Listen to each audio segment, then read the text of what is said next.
Four, three, two, one. Welcome back to the Brandon K Show. Welcome back to the Brandon K Show. I am your host, as always, Brandon K. And this is a real show. And we are broadcasting live today with my friend Nick, Hello, folks. co-host, Happy Tuesday. co-host of the show from time to time. You've been on the show talking about the belief cycle, conscious reprogramming, and now you're here. Oh yeah, and we talked about more about your life story and conscious continued conversations. So you've been an awesome co-host, and I'm sure people like hearing from you at this point. Oh, it looks like we got a comment. Patrick, Wow. my cousin Patrick is watching. Oh, he was, yeah. Yeah.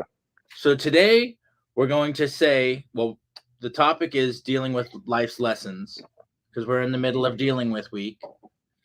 And but before we talk about life's lessons, we will say Brandon K Show is sponsored by Gift Apply.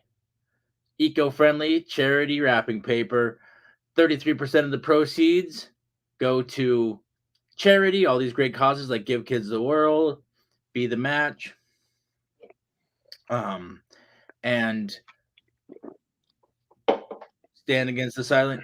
So great wrapping paper, 25% off if you use the promo code BK Show. And we're happy to have Gift Apply as a sponsor and have my cousin Patrick, the creator of Gift Apply, here watching the show today. I'm sure he could tell us a lot about life's lessons, but I'll just start the show by saying, I'm just having these realizations over the last few years that life is a series of lessons. And dealing with life's lessons can be difficult. Hello, Christina. Thank you for watching. Christina. Hey, I hope finding it either on. Oh yeah, they're finding it on YouTube. It says right there. So, a series of lessons and consequences, and especially for alcoholics and addicts, it's like just think about this concept of eventually you could tell them it's going to catch up with you eventually. It's kind of like you see someone on a speeding train knowing that they're going to ruin their lives if they have a serious addiction, and you can just be watching them and saying, if you do that, you're going to have consequences. If you do that, you're going to have consequences, but it's up to them to choose when they cut the cord. So, but the consequences are there all along the line waiting for them. So that's like the life lessons is like over time. The life lessons are always the facts and principles that are going to be the results of doing certain things. But they don't you're going to want to try to get away with it as long as you can until you have to face those consequences. Yeah, absolutely, Brandon. I mean, I think it comes down to we as humans, we're the only ones who can throw in the towel and give up or keep fighting regardless of what others say. And it comes down to our own experience. And I agree with that. And it can be scary for some people because some people may never learn and take that all the way to the grave. And then some others will iterate and trial and error and live a great life. Yeah, I mean, there's lessons that like a good parent or a good school can teach you right out of the gate, and somebody could be very set up for success. Um, but it's just about knowing the right information, and then it's also about learning it for yourself, because I'm sure there's people who have had the best schooling and the best parenting who are told, don't do this, this, and this, or this is going to happen. It's been my experience. It's been your grandpa's experience. It's been a million other people's experience. And then they still do it because they have to learn for themselves too. Yeah, so true. And there's something too about human nature where it's like, especially when you're a teenager or a young adult and you're told not to do this and told not to do that. It's like you almost want to do it more. Or maybe me, No, probably oh, not me everyone, too. Yeah, probably no, not everyone, but and then you get curious, and then after that, it comes down to your, how do you approach the situation, and can you handle it or not? So it's yeah. Yeah, so like in my own experience, it can be a bit of a it can be a bit thrilling to be told not to do something and then just go do it anyways. Yeah, and there's actually something in my meditation app. I don't know how deep it goes into the psyche of like us being programmed to want to just by default do the opposite. But the Buddha master or the grandmaster of the Headspace app always says like, The Buddha all master. right, now it's time to let your mind run free. Yeah. And then apparently it'll do the opposite. And then if you try to really still your mind, it'll do the opposite of that. So it's almost, we like to do opposites just by program sometimes, I think, as human nature. Right, right. It's the whole like don't think of an elephant, you're gonna sit there and think of an elephant. And if you have a kid, Yeah. Yeah. and you tell them don't go down this road, they're gonna start seeing the reasons why they should go down that road. But I will say one thing about my dad that I learned from him is he told me don't try cocaine because all it is you feel good for 20 minutes and then you want more. Yeah. I've I, tried it. I heard that lesson and I never did cocaine. I said that doesn't sound that great, you know what I mean? That's a good thing you didn't try it. And I think that's pretty accurate. You just want to keep doing more and more. Even though I never loved it much, but I know a lot. It's common in society. That's We for got sure. some good comments here. We got a question from Patrick, and we got Christina with we need to put in the hard work to avoid those consequences. Some people don't want to do it, others have to become ready. So who wants to do the Great hard work? point. Who wants to do anything? That's the thing is it's the path of least resistance. And the easy thing is usually the fun thing. And it's the whatever's right in front of you and easy, like when it comes to a diet, the cheap food is the cheap free food is going to be the easiest possible way, but then to actually live a conscious diet, you have to really do a lot of work and exercise, and who wants to do that? Wasn't that like a psychology? Wasn't that in a psychology book or someone notable said that like humans just always take the path of least resistance or something? I heard that when I was in 7th grade. That's you just unlocked a memory on that. It's pretty interesting. I don't know who said it, but I heard it as a theory early in life about taking the path of least resistance. Definitely And sounds I true. thought to myself, I don't want to be that person. I don't want to always be doing that.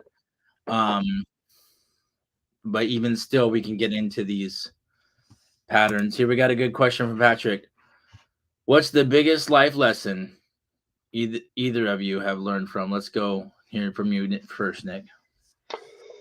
Ooh, that's a great question, Patrick. And the biggest life lesson that either of us have learned from, and I think actually, so over the past year and a half, I've had a big spiritual transformation or just a big perspective change on life, which has been pretty amazing. And it's all the results of stopping my partying with alcohol. I was going overboard with alcohol and overboard with other substances, and with that, my mind was starting to get really, really fast, and I couldn't contain it. And going about normal days were difficult. The biggest life lesson that I've learned over the last actually few months, I'm just starting to really contemplate this is to stay true to yourself, regardless of anything really, regardless of your parents, regardless of your spouse at times, regardless of your best friends, regardless of, I'm not saying to go against, to not value their opinions and suggestions and things that could be useful.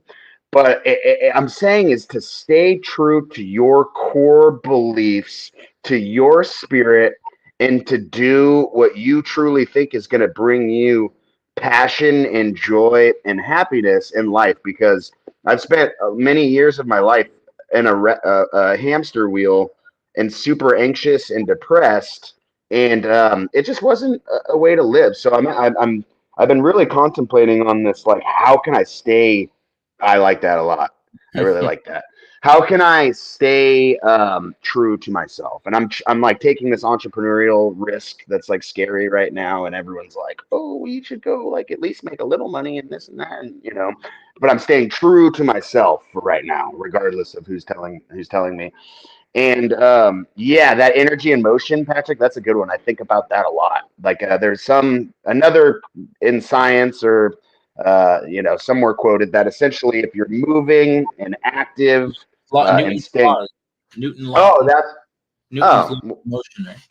yeah, that will boom. I apply that to my days as well. Like if I the more I'm doing something, and it doesn't even have to be like super notable stuff. It could just be like, okay, I'm gonna go pick up my dog's poo, or like I'm gonna wash my dishes, or like I'm gonna shower. Like, but if I stay in motion, even at my house, That's true. this is better. Like this is better. But yeah, that's my So long-winded answer. I'm gonna add on to what Nick said and say that that is also the biggest lesson I've learned in life, and then I'll come up with another lesson. But there's a reason, beyond the first episode of this show was called Acceptance and Addiction and Acceptance, and the second episode was called Authenticity.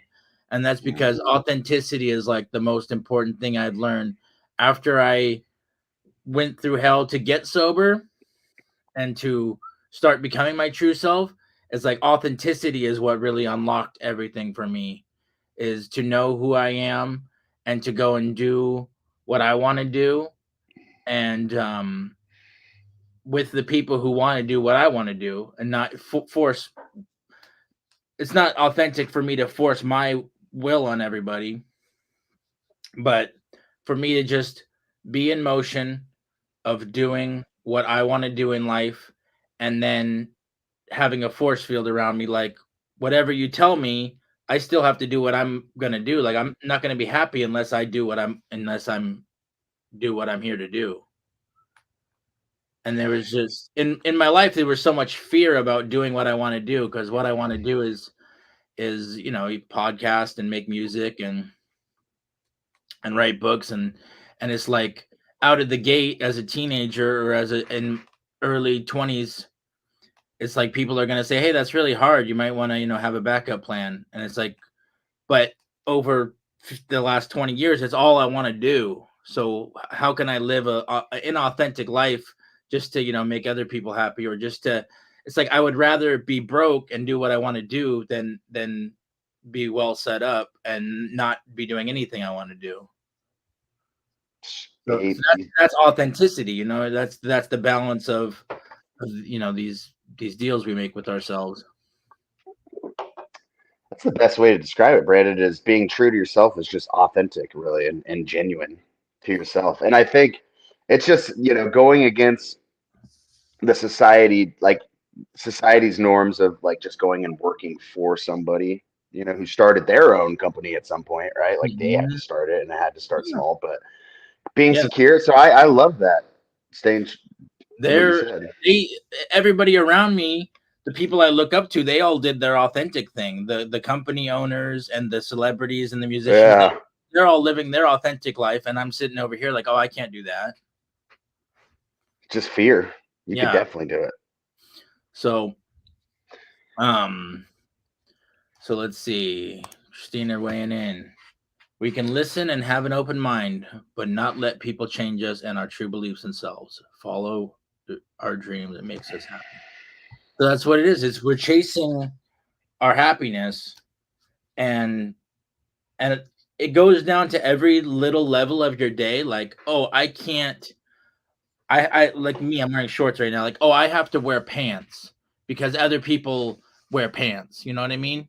Like every little thing about how we're perceived. Like if I walked around thinking about how I'm perceived all day, this is what I've done that before for this is many what I had months. to break through, and like, so when people try to tell me, oh, you need to wear pants and you need to dress a certain way and you need to talk a certain way, and like I'm just kind of like a free, fidgety, happy kind of spiritual guy, and I'm just in my authenticity, putting my authentic vibe out into the world. And like if I was living in a box where I can't do this, I can't do that, I can't do this, I can't do that, that's why I was so trapped. And so like that's another form of authenticity, is like every single choice you make throughout the day, asking yourself, is this authentic? I really like that, Brandon, and true to yourself. And is this being? Am I saying this out of like a true belief that that's genuine to my core and to myself, or am I saying this out of fear to appease somebody else, or maybe out of jealousy because I'm scared, or whatever? I think a lot of the time it comes down to like others, like appeasing others for me at least, and then I'm not being genuine to myself. So I'm actually trying to work on that as well. And sometimes it's with the really small, subtle things about the day, like you mentioned. It doesn't have to be a huge big thing, but just practice on being genuine and true to yourself in small situations. Like, okay, maybe you don't want to go to the grocery store right now, rather than, no, I don't want to go. I'm tired, and tomorrow I'll go right in the morning, rather than like, okay, like, yeah, I want to go. I'll go just to appease the person. And then you go and you're upset and you're mad that you're there and your vibe's off. And then why'd you even go in the first place? So those little things can make a big difference on staying true to yourself and just standing your ground, even on small little things like that. And there's a whole conversation to be had about, we do have to push ourselves into certain directions to get Yeah. where we want to go. And we do have to um make compromises with people to have good lives. But like in general, I like the idea of, instead of living in fear, asking myself, what do I really want? And you know let me get this quote from Jim Carrey up here. You can fail at what you don't want, so you might as well take a chance on what you love. Absolutely. That was from his I think it's called a commencement speech at the college, something like that. He was talking about how his dad worked his whole life at a job that he hated and eventually got fired and lost his job, and they all ended up homeless. And basically he wasted all that time to work for peanuts, support his family, and then at the end of the day the company doesn't care about you at all, and you don't you don't have any other experience to do anything else, and you're just screwed. Yeah. I think I've heard that one actually from Jim Carrey. That was a good speech. Great I mean, speech. it's so true. Yeah. And it comes down to the wisdom, the serenity prayer, the wisdom to know the difference. How do I feel? Can I take the risk and really try to build my own something, or am I gonna? And there's a lot of great companies and work environments out there where people will be happy, Oh, working there. But there's also a lot of people settle, and then their mental health will be sacrificed for their entire life, which yeah. I'm not doing that. Nick here was working in the corporate system for the last how many years? Like pretty much 6 years. Yeah. Six years working a job that and then over time now you're going out and breaking into your own business. Yeah, I'm just trying to do the just hustles right now, just Mhm. different side hustles kind of. So I was a recruiter in the tech industry for about 6 years, and then after COVID, the tech companies got all funky and there were layoffs and this and that. So after taking some time after my second layoff from COVID, I was like, you know what? Screw. And my mental health was suffering dramatically working remotely alone. I'm such an extrovert, and I get my energy from people. So being at home alone, oh my God, I just started beating my head against the wall. But staying true to myself, it's almost like the more my perspective changes and the more clear headed and I guess conscious I get, I'm like, whoa, like why don't you try? You can make money for yourself and like try a couple hustles and see how that goes. You don't have to go immediately work for somebody. And I had a little resource, a buffer financially to kind of hold me over for a few months, so I've been running on that. And yeah, so like for instance, my partner and I, we started an Etsy shop called Happy Picks by Mia. It's a cosmetic makeup mystery box, so we've been buying some products in wholesale and selling that on Etsy just for like some side cash. And then, I mean, we'll see where our vision is, hopefully to build it into a legit store and brand. And we're not going to pump the brakes on this thing. Like we're going to iterate weekly and strategize new products and push it onto new channels. So when it's your own business and you're not working for someone else, it hits different too. It's like you're more motivated. It doesn't feel like work to me. It's Right. not like someone's telling me like, no, Nick, log on and send over those candidates, screen them, send them to me. I'll give you feedback on the candidate. It's like I'm just doing this with myself. That's it. So it's like the motivation and only having to communicate with my clients and myself and my partner. It's nice. It's nice and it's scary too. But yeah, and then dog walking, hustles I'm trying to come up with. So just doing it the millennial side hustle way right now, and we'll see what may could potentially take off. Yeah. So, um, let's see. Thank you for watching, everybody. With the what other? I guess Patrick asked us this question, the life lesson. So we talked about authenticity. Another big life lesson. Another big life lesson I've learned, and I heard it today on Instagram again as a reaffirmation, was just like time is gonna pass, and you gotta just do it. You gotta just do it now. Time is our most valuable asset. And so it's good to just start out on your dreams today. And, just like the Shia LaBeouf, just do it, the Nike, just do it, because like, um, again, it's just the fear of doing something is just in the way.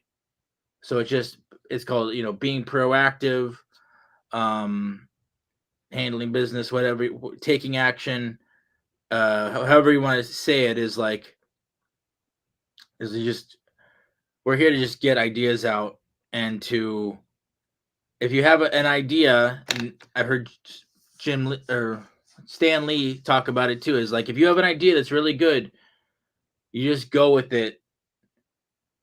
You believe in yourself and you go with it, and that's the authenticity thing again. But the point is that you have to take the action as well today. Yeah, absolutely.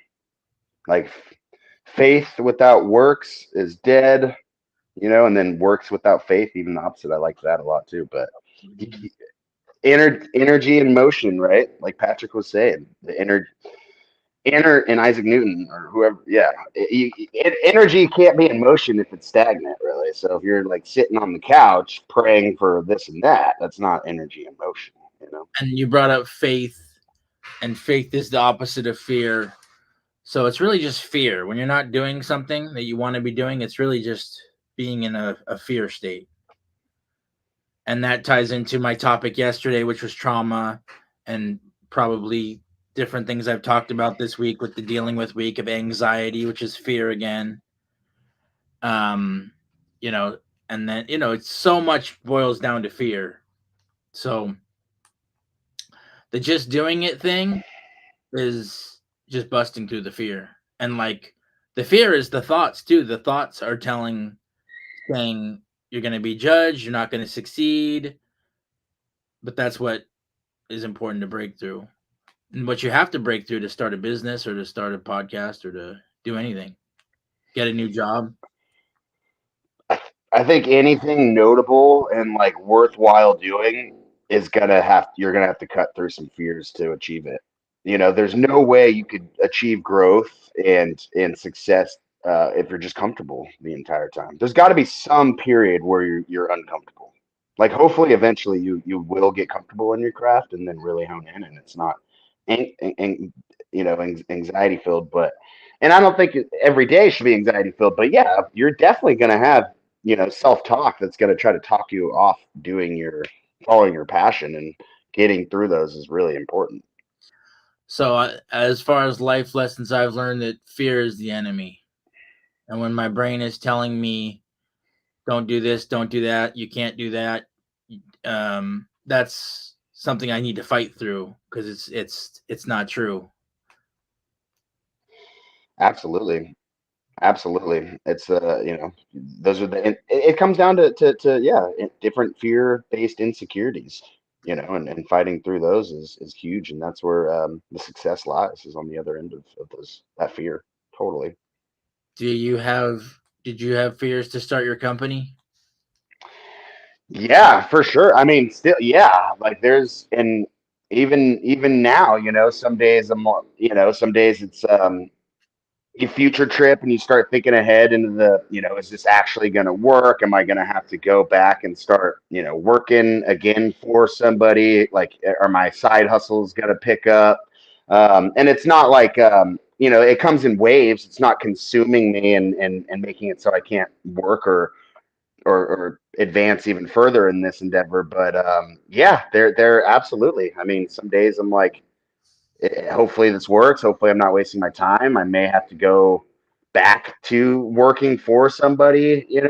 Hopefully I can stay true to myself and not. But yeah, those thoughts sometimes creep up. But no I'd say, plans of it right now. yeah, I mean, my anything I do in this podcast or anything financial, fear is always there, and I have to fight through it daily, day Fight moment through. by moment. And my brain, if it's upset and it's anxious, it's gonna say like, "Oh, what's wrong?" And then it's gonna say, "Oh, you don't have enough money," or something like that. And then it's gonna be like, "You're not doing the right thing," and then it's just like this cycle, this rumination begins. I mean, I know a lot of people who just worry about money all day, and it's Just like a wanna. fear you have to break through. Like as long as you have enough to put a roof over your head and have food, it's like we're doing okay.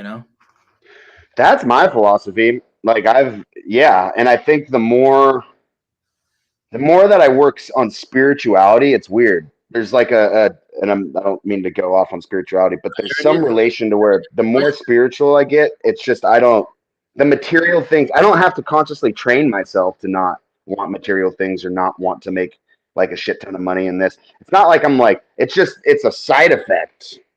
It's a natural side effect of like, as I'm working on my spirituality, I'm noticing that I actually need less required to survive and to be successful and happy. It's food. It's pretty much food and shelter essentially, which is nice because I don't have to go make a shit ton of money, enough Yeah, to live.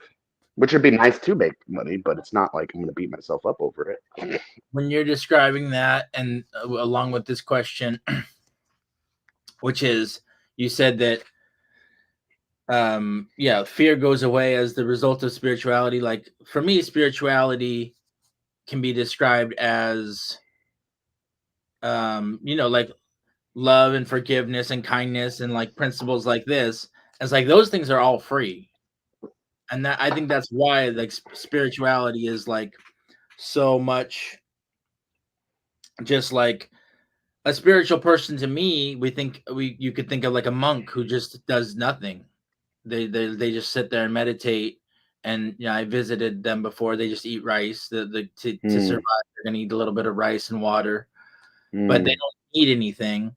And it's Hmm. because they're so filled up by something spiritual and the spiritual nature of the universe and connecting to their higher power that and so for me, simplicity is like a form of spirituality, and a form of like the more I tune into that, like the opposite to me is like ego, lots of money.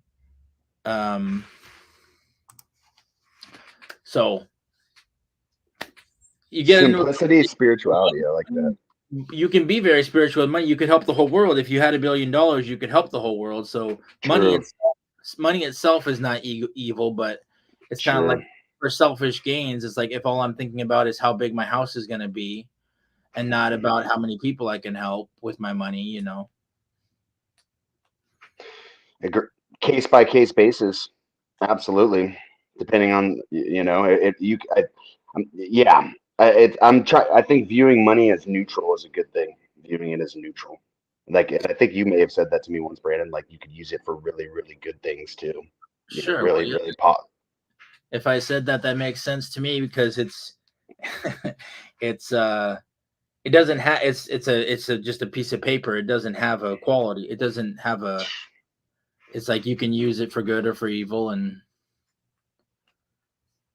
So true. It's simply just a piece of paper, literally. but We need it to survive, unfortunately. Do you need it to survive? I Absolutely. mean, and then you get into conversations about like communism and collectivism and socialism and capitalism, but like it's like once you just here we go. There it is. That's from the Bible. That's a good one. It's the love of money, obsession, obsession and attaining it and putting everything aside in order to get it. And it's putting the money above the people and above the principles and above the higher power. Well, and it's funny when I'm going to go back to the Buddha thing really quick, Brandon, how you said how they can just sit there and meditate pretty much for life. And then on the outside, you would look in on that and be like, what the, like how, right? Yeah. Like a Westerner would look in like that doesn't, yeah. it looks like pretty miserable, but in their heads, like that truly is all they need. Like in America, sorry, I don't know if you hear little pings going on in the back. In America, all we need to be happy is food and travel, which travel is a great thing, but consuming, and drinking and using drugs. But for them, they just meditate, and that brings them as much joy that would bring to a common Westerner who's going to go out and drink beer and chicken wings on a Friday. Yeah, they see the importance, and you could see it as like their hobby and their passion. And when you have a passion, it's all that you want to do, and it's like becoming an expert in a certain area. This is how I see it. Why a yogi or a monk would is that they want to be an expert in a certain field. They want to be an expert in the field of spirituality. They want to have the closest possible connection they can get to their higher power, and to them, within their mind and within their monkhood. And I know from reading books, there's also like a lot of charitable stuff that like it's not a what do you call a place where the monks live? A monastery or Yeah. So the monastery, like ones that I've heard about, sometimes they're a farm. Sometimes they farm together and they support themselves by selling food. Sometimes it's dogs. I've heard of monasteries where they breed dogs and sell dogs. Interesting. Random. So there's a lot of like crossover with they see the importance of keeping, putting something good into the world. But even for them, it's not about feeding the world. It's about just like having enough to get by, Yeah. And I think,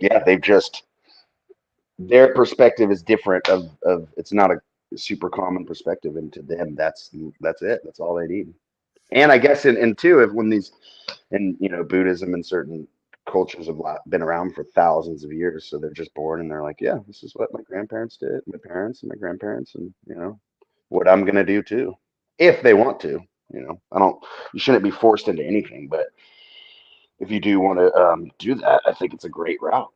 I think it's an absolutely great route. And I'm super into, and I can, because since I'm into meditation, I can almost, I'm not going to go, I don't, devote my life to it entirely to where I'm just going to give up everything. But I can also put myself in their shoes and kind of see like, okay, I see where it comes from entirely.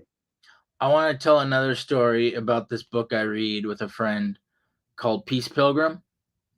You talk about her a lot. Peace Pilgrim was a lady from the 50s, and her only message was peace. And she also talks about life being a series of lessons. And she didn't write her own book, but she would go around and do lectures, and then they collected the lectures and they put them into a book. So if you go to peacepilgrim.com, let's see, is it peacepilgrim.com or they will give you a free book actually. Peacepilgrim.org. If you go to peacepilgrim.org, you can get this free book, and it's a story about this woman, and she gave up all her worldly possessions, and she started walking across the country thousands, tens of thousands of miles over decades. Crazy. And she was tapping into something spiritual, and she it was almost like a protest, like, I'm going to walk until everyone knows the message of peace. And that was how she got her message out there. She had a tunic that said Peace Pilgrim on it. She walked around the country, affecting all those lives across the country.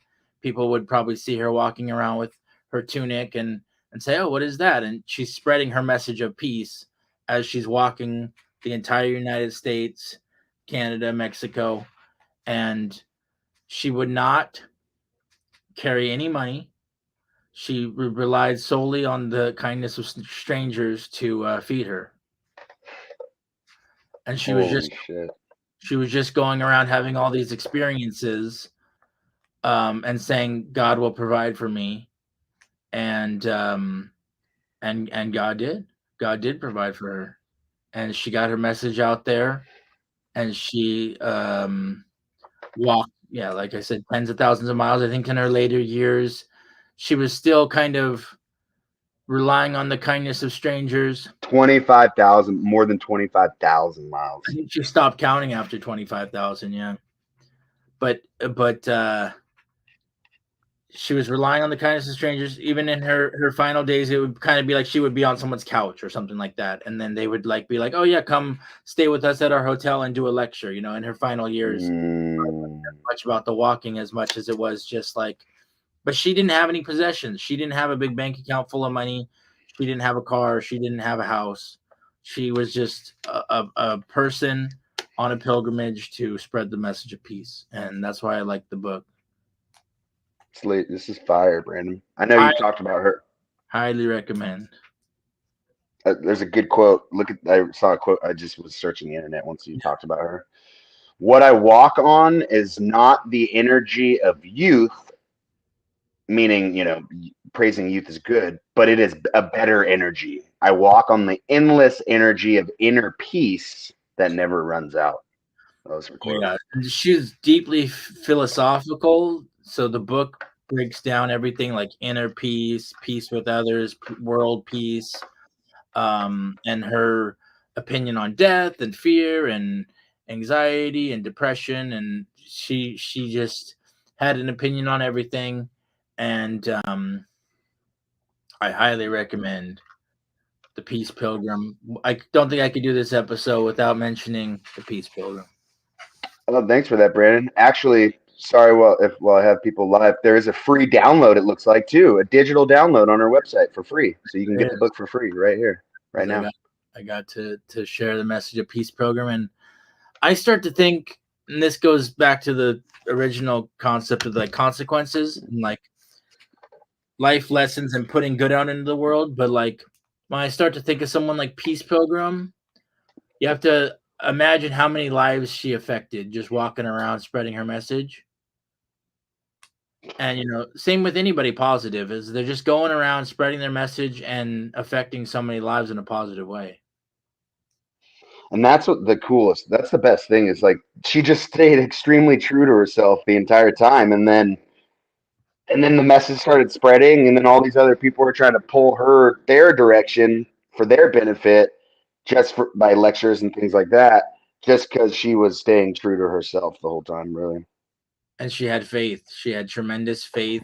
She tells stories about, being in danger at times with dangerous people, but she had so much love that she had so much love that she was like, when someone tries to attack her, she responds with love, and they're not going to attack her. And that's what she believed. That was her faith in the world, is that no one can hurt her. God is going to protect her. And, not recommending this to people, but this is the way she lived her life, is just not to live in fear and to just having faith in people that they're not going to hurt you obviously she's a woman, she's an old woman, so you can take whatever you want from that, but she doesn't have any money. And so she just had faith that, people wouldn't take advantage of her. seemed like it. She walked over 25,000 miles. It sounds like, so it got her pretty damn far. It looks like. And she didn't have any major scrapes that she, any. Her story was, no one hurt me, Mm, and that's amazing.